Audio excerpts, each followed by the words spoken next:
Good morning to all of you. मेरा नाम doctor materia Medica है और आज मैं आपके सामने जो मेडिसिन लेके आई हूँ उसका नाम है कलकेरिया कार्बोनिका। कलकेरिया कार्बोनिका को हम क्लिनिकल पर्पस से भी और थ्योरी में जो पूछे जाते हैं क्वेश्चन उसके अनुसार भी पढ़ेंगे। थ्योरी में मेनली रूप से इससे 3 क्वेश्चन पूछे जाते हैं।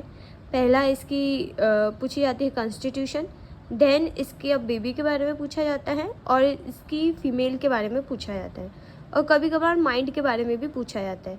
वैसे तो हम कलकेरिया कार्बोनिका को पूरी तरीके से पढ़ेंगे, बट हमारे जो मेरा ये video second year, third year और फाइनल ईयर के स्टूडेंट देख रहे हैं, अगर एग्ज़ाम पर्पज़ के हिसाब से भी अगर ये देख रहे हैं तो इनको क्लिनिकल पर्पज़ से भी पता चलेगा और थ्योरी में हमें कैसे लिखना है और कहाँ कहाँ हमें ज़्यादा फोकस करना है वो भी हमें पता चलेगा।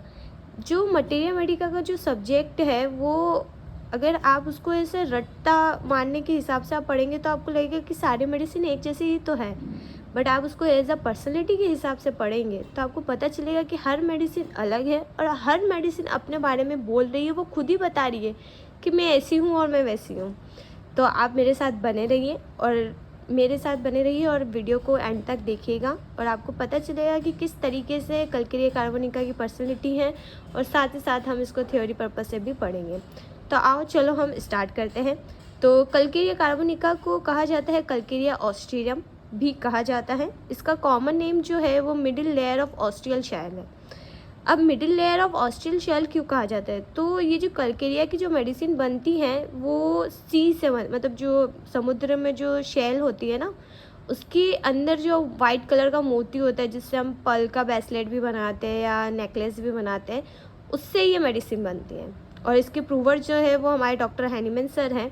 और इसके अगर केमिकल फार्मूला की बात की जाए तो CaCO3 यानी कि कैल्शियम कार्बोनेट से बनती है। इस वजह से इसके ये मेडिसिन हम बेबी में देते हैं।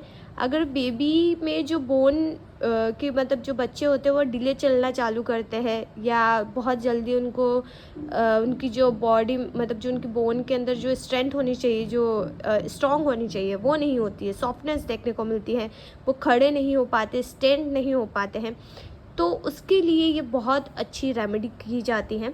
और साथ ही साथ कलकेरिया के अगर आप पर्सनैलिटी के बारे में बात करेंगे तो आपको देखने को मिलेगा कि ये बहुत ज़्यादा स्लो होते हैं, फेयर होते हैं, फ्लैबी होते हैं, बट ये इंटेलिजेंट भी होते हैं। ये माइंड से बहुत ज़्यादा इंटेलिजेंट होते हैं, बट ये क्या है, ये हमेशा ना इनसिक्योरिटी इनमें डीपली इनसाइड में देखने को मिलती है। इनको हमेशा किसी का सपोर्ट चाहिए, ये हमेशा किसी न किसी पे रिलाई करते हैं। तो चलो आगे हम पढ़ते हैं। अगर साथ ही साथ अगर इसके इंट्रोडक्शन की बात की जाए तो ये बहुत अच्छी एंटीसोडिक रेमेडी है और एंटीसाइकोटिक रेमेडी भी है। और ये पॉलीक्रस्ट रेमेडी भी बहुत अच्छी है। अगर जैसे आप sulphur, nux vomica, lycopodium as a polycrest remedy use करते हैं, वैसे कलकेरिया कार्बोनिका को भी कर सकते हैं। स्पेयर ऑफ एक्शन का मतलब होता है कि ये हमारे बॉडी के किस पार्ट पे ज़्यादा वर्क करती है।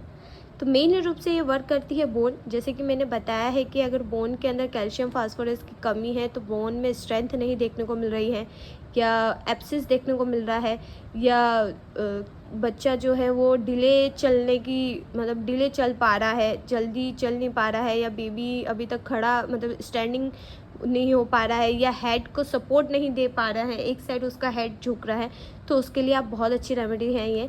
ग्लैंड, अगर स्वेलिंग देखने को मिल रहा है, ब्लड पे भी ये बहुत अच्छी तरीके से वर्क करता है। स्किन में पेशेंट में बहुत ज़्यादा पर्सपायरेशन की कंप्लेंट देखने को मिल रही है या स्किन रिलेटेड कंप्लेंट पे भी इसका एक्शन है, माइंड पे भी इसका एक्शन है जो हम आगे पढ़ेंगे, और फीमेल जेनाइटल ऑर्गन्स पे भी ये देखने को मिलती है। अब इसकी हम बात करेंगे पैथोजेनेसिस की। तो पैथोजेनेसिस में हमें इसका न्यूट्रिशन इम्पेयरमेंट इन बोन, जैसे कि मैंने पहले ही आपको बताया था कि जो बोन्स है उसके अंदर फास्फोरस, कैल्शियम की कमी देखने को मिल रही है, जिसके वजह से बोन में स्ट्रेंथ नहीं है, बेबी चल नहीं पा रहा है या स्टैंडिंग नहीं हो पा रहा है बहुत अच्छी तरीके से, तो उस पर ये बहुत अच्छी तरीके से वर्क करते हैं। स्वेलिंग इन ग्लैंड में हमें स्वेलिंग देखने को मिल रही है या सॉफ्टनेस देखने को मिल रही है, बहुत एक बेंडिंग हो जा रही है बोन, एक स्ट्रेंथ नहीं है तो उस पर देखने को मिल रहा है। मसल्स में डीप एब्सिस की कंडीशन देखने को मिल रही है, तो उस पर भी ये बहुत अच्छी तरीके से वर्क करती है। अब हम बात करेंगे इसके कॉन्स्टिट्यूशन में। तो इसका जो कॉन्स्टिट्यूशन होता है वो ल्यूकोफैग्मेटिक कॉन्स्टिट्यूशन होता है। ल्यूकोफैग्मेटिक का मतलब क्या होता है?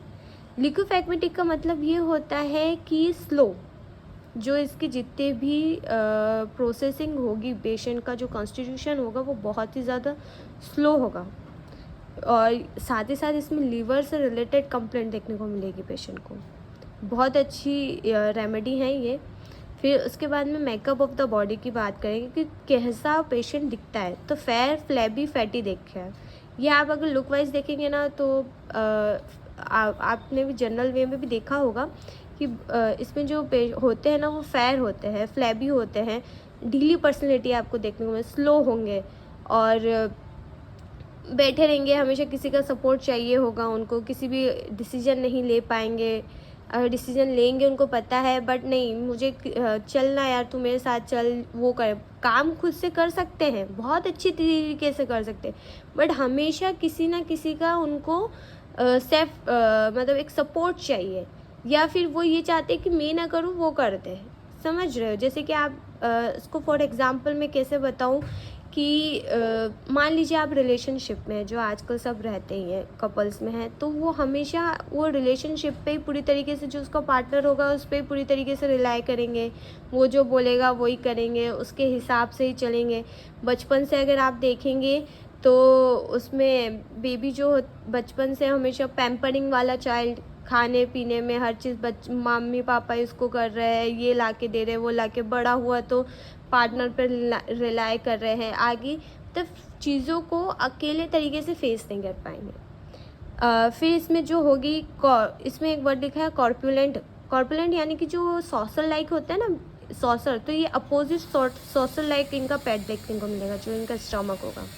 बहुत ही ज़्यादा स्वेटिंग देखने को मिलेगी पेशेंट के अंदर, इतनी ज़्यादा, और सॉर स्मेलिंग होगी और कोल्ड स्वेट होगा। अगर मान लीजिए पेशेंट है या बेबी है वो पिलो पे सो रहा है, तो पूरा जो पिलो होगा ना वो स्वेटिंग से पूरा भीग जाएगा।